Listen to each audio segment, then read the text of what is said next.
Your van could end up having a blower that sounds like this. That's really loud.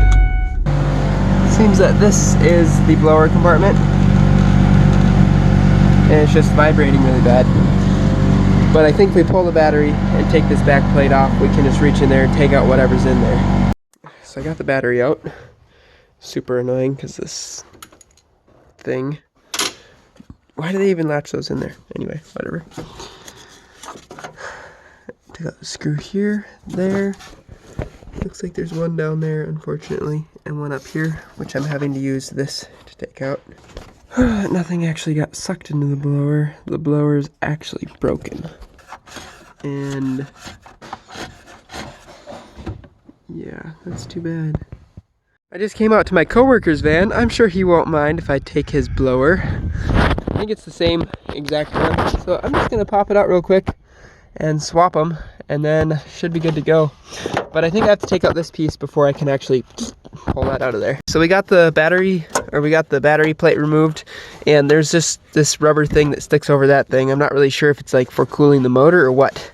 And then this plug, you just gotta pull up on this tab right there, and then pull it off. It's kind of hard to do with one hand. Hard to do with two hands too, because there's not a lot of space in here. Alright, so there it is unplugged. It just has two prongs in there. Now we're gonna pull those 4 screws, there, and then pull the blower out. So it kind of looks like this refrigeration accumulator is like in the way. So I took out the screw that was there and the screw that was there. That one I got loose, but I couldn't get it all the way out. I'm hoping that we'll be able to just bend this out enough that we can get this thing out of here. That was enough. Okay, so there's our new one. So that's super annoying that refrigeration thingy is in the way.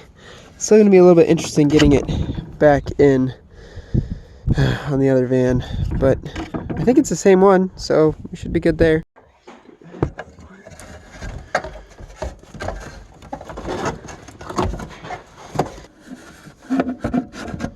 Okay, now we just got to put all the screws back in, and we should be good to go.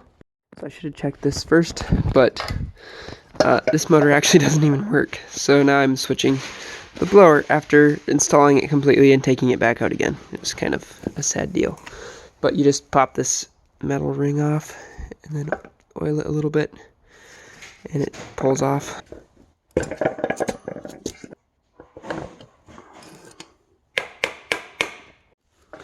So now we have the new one on. We just got to put it in again for the second time.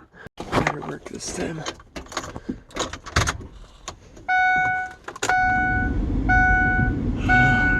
Yes, it works, and it sounds amazing. Yes, this is so good. You should always check and make sure stuff works before you put it in, because that was annoying. It actually only took like an extra 20 minutes because this motor didn't work. Garbage. Anyway, hope that you found this helpful. Talk to you later.